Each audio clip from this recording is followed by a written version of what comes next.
আসসালামু আলাইকুম, সবাইকে স্বাগত জানাচ্ছি গ্লোবাল ভিউজে। আপনাদের সঙ্গে আছি আমি শরফি দিবা। আজ জানব আন্তর্জাতিক গণমাধ্যমে আলোচিত সংবাদ ও বিশ্লেষণ। ইসরায়েলের বিভিন্ন লক্ষ্যবস্তুতে বৃহস্পতিবার সন্ধ্যা এবং শুক্রবার সকালে আবার বড় ধরনের হামলা চালিয়েছে ইরান। এক বিবৃতিতে ইসলামী বিপ্লবী গার্ড বাহিনী বা আইআরজিসি বলেছে, ইহুদিবাদীদের বিরুদ্ধে প্রতিশোধমূলক অভিযানের ১৫ ও ১৬তম পর্যায়ে ব্যালিস্টিক ক্ষেপণাস্ত্র ও ড্রোন ব্যবহার করেছেন তারা। আল জাজিরা বলেছে, শুক্রবার ভোরে ইসরায়েলের বিয়ের সেবা শহরে বড় ধরনের ক্ষেপণাস্ত্র হামলা চালায় ইরান। ক্ষেপণাস্ত্রের সরাসরি আঘাতে ব্যাপক ক্ষয়ক্ষতির কথা জানিয়েছে বিয়ের সেবা পৌরসভা। ঘটনাস্থল থেকে আগুন ও বিশাল ধোঁয়ার কুণ্ডলী উঠতে দেখা গেছে। হামলার কারণে ইসরায়েলি রেল সেবার বড় একটি অংশ সাময়িকভাবে বন্ধ করে দেওয়া হয়েছে। উদ্ধারকারী দল মেগান ডেভিড অ্যাডম সামাজিক মাধ্যমে ক্ষেপণাস্ত্র হামলার ছবি ও ভিডিও প্রকাশ করেছে। ভিডিওতে দেখা গেছে দক্ষিণাঞ্চলীয় এই শহরের একটি রাস্তায় বেশ কয়েকটি স্থানে আগুন জ্বলছে। আগুন লাগার স্থানটি একটি প্রযুক্তি পার্কের কাছাকাছি, যেখানে একটি মাইক্রোসফট কার্যালয় রয়েছে। ইসরায়েলকে সামরিক সহায়তা দেয়া মাইক্রোসফটের কার্যালয়ে হামলায় আক্রান্ত হয়েছে বলে জানিয়েছে কিছু সংবাদ মাধ্যম। ইসরায়েলি সেনাবাহিনী জানিয়েছে, শুক্রবার ইরান থেকে ছোড়া ক্ষেপণাস্ত্রের জেরে দক্ষিণ ইসরায়েলের বিভিন্ন অঞ্চলে সতর্কতামূলক সাইরেন বাজানো হয়। টাইমস অফ ইসরায়েল জানিয়েছে, ক্ষেপণাস্ত্র হামলার কারণে শুক্রবার সকালে দক্ষিণ ইসরায়েলের বিয়ের সেবা শহর এবং পাশের এলাকাগুলোতে সাইরেন বেজে ওঠে এবং আশ্রয় কেন্দ্রের বাইরে যারা ছিলেন তারা দ্রুত আশ্রয় কেন্দ্রের দিকে ছুটতে থাকেন। প্রতিরক্ষা ব্যবস্থাও জোরদার করা হয়। শহরের কয়েকটি ভবনে ক্ষেপণাস্ত্র প্রবল শক্তি নিয়ে আঘাত হেনেছে বলে জানিয়েছে কুদস নিউজ নেটওয়ার্ক। আল জাজিরার নূর ওয়েদ জানিয়েছেন, ইসরায়েলের প্রতিরক্ষা ব্যবস্থায় বড় কোনো ত্রুটি ছিল বলে মনে করা হচ্ছে, কারণ আমরা বিয়ের সেবাতে সরাসরি ক্ষেপণাস্ত্র আঘাত করতে দেখেছি। অনেক ভবনের ব্যাপক ক্ষয়ক্ষতি হয়েছে বলে জানান তিনি। অনেকে তাদের ঘরের জানালা ও আসবাবপত্রের ক্ষয়ক্ষতির ছবি পোস্ট করেছেন। এতে ৩৫ জনের মতো ইসরায়েলি আহত হন বলে নিশ্চিত করেছেন তিনি। নূর ওদেহ জানান, আমরা মিডিয়াতে যে ছবি দেখতে পাচ্ছি তা ইসরায়েলি সামরিক বাহিনীর সেন্সর দিয়ে পরিষ্কার করা। যে ছবি মিডিয়ায় আসছে, হামলার প্রভাব তার চেয়ে অনেক বেশি বলে জানান আল জাজিরার নূর ওদেহ। আইআরজিসি জানিয়েছে, তেল আবিব ও হাইফার সামরিক শিল্প কমপ্লেক্সের সঙ্গে সম্পর্কিত মিলিটারি ও ইন্ডাস্ট্রিয়াল ফ্যাসিলিটিগুলো বৃহস্পতিবার রাতের হামলার লক্ষ্যবস্তু ছিল। এতে শতাধিক ধরনের কমব্যাট ও সুইসাইড ড্রোন ব্যবহৃত হয়। বিশেষ করে অ্যান্টি মিসাইল ইন্টারসেপ্টরগুলোকে এই হামলায় টার্গেট করা হয়। মিলিটারি ও ইন্ডাস্ট্রিয়াল টার্গেটগুলোর বিরুদ্ধে আরও কার্যকর ক্ষেপণাস্ত্র অভিযান ইরানি সশস্ত্র বাহিনীর এজেন্ডায় রয়েছে বলে বিবৃতিতে জানানো হয়। অপারেশন ট্রু প্রমিস 3-র সর্বশেষ এবং ১৫তম পর্যায়ের হামলাকে সবচেয়ে বড় হামলা বলে বর্ণনা করেছে কিছু ইসরায়েলি সংবাদ মাধ্যম। এই হামলায় ইসরায়েলের বিভিন্ন স্থান ধ্বংসস্তূপে পরিণত হলেও ইরানি অভিযানের সঙ্গে সম্পর্কিত ছবি ও ভিডিও প্রকাশের উপর কঠোর নিষেধাজ্ঞা থাকায় তা প্রকাশ করছে না ইসরায়েলি মিডিয়া। হতাহতের সংখ্যাও গোপন রাখা হচ্ছে, এমনকি ইরানি হামলার সরাসরি সম্প্রচারেও নিষেধাজ্ঞা রয়েছে। এর আগে ইরানের সশস্ত্র বাহিনী ইসরায়েলের বিরুদ্ধে অপারেশন ট্রু প্রমিসের ১৪ দফা হামলা চালায়। হামলায় এক গুচ্ছ কৌশলগত ক্ষেপণাস্ত্র ও আত্মঘাতী ড্রোন ব্যবহার করা হয়। এতে যেসব ক্ষেপণাস্ত্র ব্যবহার করা হয় তা সম্পূর্ণ নতুন ধরনের।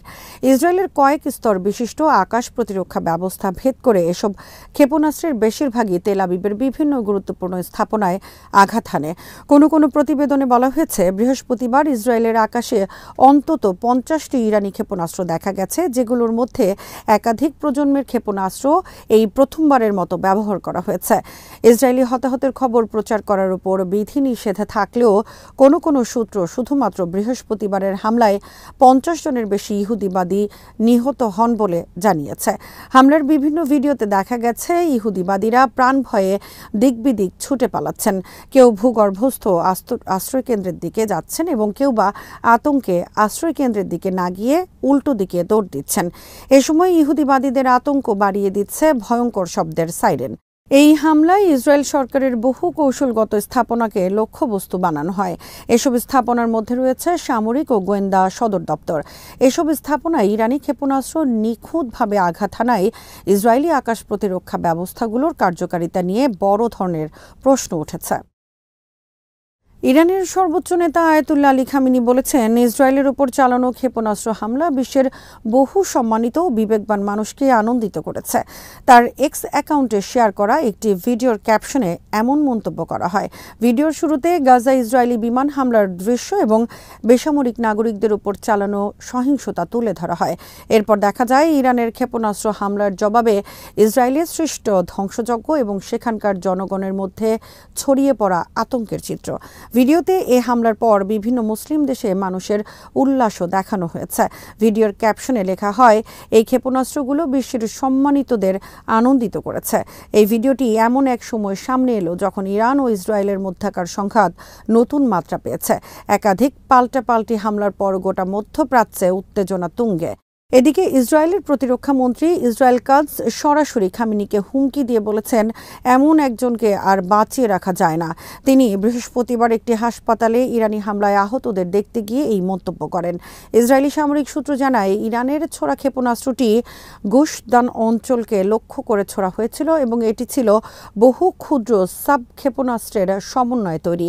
আঘাতের পর ক্ষেপণাস্ত্রটি বিভিন্ন অংশে বিভক্ত হয়ে একাধিক স্থানে বিস্ফোরণ ঘটায়। ইরান ইসরায়েল চলমান সংঘাতে যুক্তরাষ্ট্র সরাসরি জড়ালে পরিস্থিতি ভয়াবহ রূপ নিতে পারে বলে কড়া হুঁশিয়ারি দিয়েছেন ইরানের উপপররাষ্ট্রমন্ত্রী সাইয়েদ খতিবজাদে। তিনি বলেছেন, এই যুদ্ধে যুক্তরাষ্ট্রের অংশগ্রহণ মানে পুরো অঞ্চলেই নরক নেমে আসা। বিবিসিকে দেয়া এক সাক্ষাৎকারে তিনি এই মন্তব্য করেন। খতিবজাদে বলেন, এটি যুক্তরাষ্ট্রের যুদ্ধ নয়। ট্রাম্প যদি যুদ্ধে নিজেকে জড়ান তাহলে তিনি ইতিহাসে এমন এক প্রেসিডেন্ট হিসেবে চিহ্নিত হবেন যিনি এমন একটি যুদ্ধে নেমেছিলেন যা তার নয়। তিনি বলেন, ইরান ইসরায়েল সংঘাত আগে থেকেই জটিল। সেখানে যুক্তরাষ্ট্রের সামরিক সম্পৃক্ততার অর্থ হবে আগুনে ঘি ঢালা। তার মতে এটি কেবল একটি যুদ্ধ নয়, বরং গোটা অঞ্চলের জন্য অশান্তি ও ধ্বংস ডেকে আনবে। খতিবজাদে সতর্ক করে বলেন, যুক্তরাষ্ট্রের হস্তক্ষেপ সংঘাতকে আরও গভীর ও দীর্ঘস্থায়ী করে তুলবে। এর ফলে বর্বরতা বন্ধ হবে না, বরং আরও ছড়িয়ে পড়বে। নিরীহ মানুষ বেশি ভুক্তভোগী হবে। ইরানের পররাষ্ট্রমন্ত্রী আব্বাস আরাকচিকে হত্যার একটি ইসরায়েলি ষড়যন্ত্র ভেস্তে দিয়েছে দেশটির গোয়েন্দারা। ইরান সরকারের এক উপদেষ্টা জানিয়েছেন, দেশটির গোয়েন্দা সংস্থাগুলো তেহরানে পররাষ্ট্রমন্ত্রী আব্বাস আরাকচিকে হত্যায় ইসরায়েলের বড়সড় চক্রান্ত ভেস্তে দিতে সক্ষম হয়েছে। লেবাননের সম্প্রচার মাধ্যম আল মায়াদিনের প্রতিবেদন থেকে তথ্য জানা গেছে। ইরানের পররাষ্ট্র মন্ত্রণালয়ের জ্যেষ্ঠ কর্মকর্তা ও উপদেষ্টা মোহাম্মদ হোসেন রাঙ্গোবারান এ তথ্য নিশ্চিত করেছেন। তিনি বলেন, সুনির্দিষ্ট নিরাপত্তামূলক ব্যবস্থা গ্রহণের মাধ্যমেই এই ষড়যন্ত্র নস্যাৎ করা সম্ভব হয়েছে। তিনি এই হত্যা চেষ্টাকে বড় চক্রান্ত হিসেবে উল্লেখ করে জানান, দেশটির গোয়েন্দা বাহিনীর সদস্যরা এই গুরুতর আগ্রাসী কর্মকাণ্ড ঠেকাতে সক্ষম হয়েছেন। এই ঘটনাটি এমন এক সময়ে সামনে এলো যখন আব্বাস আরাকচি জেনেভায় জার্মানি, ফ্রান্স ও যুক্তরাজ্য নিয়ে গঠিত ইউরোপীয় ত্রয়ীর সঙ্গে গুরুত্বপূর্ণ বৈঠকে অংশ নেওয়ার প্রস্তুতি নিচ্ছেন। এদিকে ইরান সতর্ক করে বলেছে, দেশটির গুরুত্বপূর্ণ প্রতিষ্ঠান ও নেতাদের লক্ষ্য করে ইসরায়েলি গোয়েন্দা তৎপরতা বাড়ছে। এ অবস্থায় উচ্চপদস্থ ইরানি কর্মকর্তাদের নিরাপত্তা জোরদার করা হয়েছে। পারমাণবিক ইস্যুতে এক সময়কার শীর্ষ আলোচক আরাকচি এখন পশ্চিমা কূটনীতিতে অভিজ্ঞ এক মুখ এবং ওয়াশিংটন ও তেল আবিবের চাপের মুখে ইরানের অবস্থান দৃঢ়ভাবে তুলে ধরার অন্যতম প্রধান ব্যক্তিত্ব তিনি। ইরানি ক্ষেপণাস্ত্র ক্লাস্টার বোমা নিয়ে ইসরায়েলে হামলা করেছে এমনটাই দাবি করেছে ইসরায়েলি সেনাবাহিনী। তারা বৃহস্পতিবার জানিয়েছে, ইরান অন্তত একটি ক্ষেপণাস্ত্র ইসরায়েলের দিকে ছুড়েছে যা আকাশে ফেটে গিয়ে ছোট ছোট বোমা ছড়িয়ে দিয়েছে, যার উদ্দেশ্য ছিল বেসামরিক লোকজনের প্রাণহানি বাড়ানো। 7 দিন ধরে চলা এই যুদ্ধে প্রথমবারের মতো ক্লাস্টার বোমা ব্যবহারের দাবি করল ইসরায়েল। সৌদি আরবের সংবাদ মাধ্যম আরব নিউজ ইসরায়েলি সংবাদ মাধ্যমগুলোর বরাত দিয়ে জানিয়েছে, ইসরায়েলি সেনাবাহিনী এই দাবির পক্ষে কোনো প্রমাণ হাজির করেনি এবং এ বিষয়ে বিস্তারিত কিছু জানায়নি।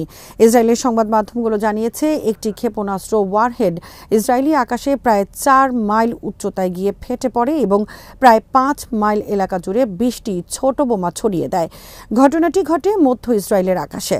টাইমস অফ ইসরায়েলের প্রতিবেদনে বলা হয়েছে, এর মধ্যে একটি বোমা মধ্য ইসরায়েলের আজোর শহরের একটি বাড়িতে আঘাত হানে। ক্লাস্টার বোমা অত্যন্ত ভয়ঙ্কর, কারণ এগুলো এলোমেলোভাবে বিস্ফোরক ছড়িয়ে দেয় এবং অনেক সময় সেগুলোর কিছু অংশ অবিস্ফোরিত অবস্থায় থেকে গিয়ে যুদ্ধ শেষ হওয়ার বহুদিন পরও মানুষ হত্যা বা আহত করতে পারে। ইসরায়েলি সেনাবাহিনী একটি গ্রাফিক প্রকাশ করে জনগণকে অবিস্ফোরিত বোমার ঝুঁকি সম্পর্কে সতর্ক করেছে। হোয়াইট হাউস জানিয়েছে প্রেসিডেন্ট ডোনাল্ড ট্রাম্প ইরানের বিরুদ্ধে যুক্তরাষ্ট্রের সম্ভাব্য সামরিক হামলার আগে কূটনৈতিক প্রচেষ্টার জন্য আরও 2 সপ্তাহ সময় দেওয়ার সিদ্ধান্ত নিয়েছেন। সিএনএনের খবরে বলা হয়, বৃহস্পতিবার এক বিবৃতিতে এই সিদ্ধান্তের কথা জানানো হয়। হোয়াইট হাউসের প্রেস সেক্রেটারি ক্যারোলিন লেভিট এ বিষয়ে ব্রিফিং করেন। হোয়াইট হাউসে অনুষ্ঠিত ওই ব্রিফিংয়ে প্রেস সচিব বলেন, ইরান ইসরায়েল সংঘাতে যুক্তরাষ্ট্র সরাসরি যুক্ত হবে কিনা তা নিয়ে নানা জল্পনা কল্পনা চলছে।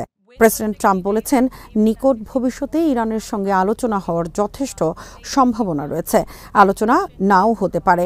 এর উপর ভিত্তি করে সংঘাতে যাব কি যাব না সে বিষয়ে আগামী 2 সপ্তাহের মধ্যে সিদ্ধান্ত নেব।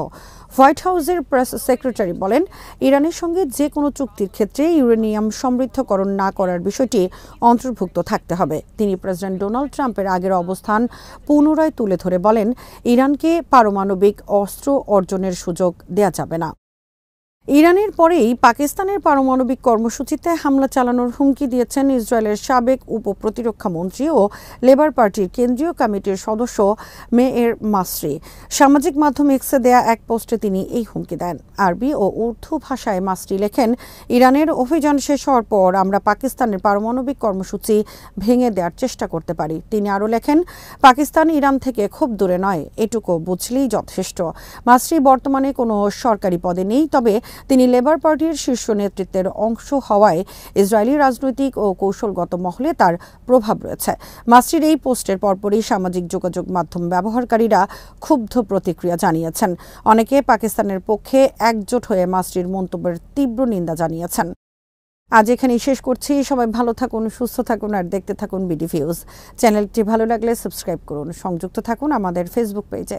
আল্লাহ হাফেজ।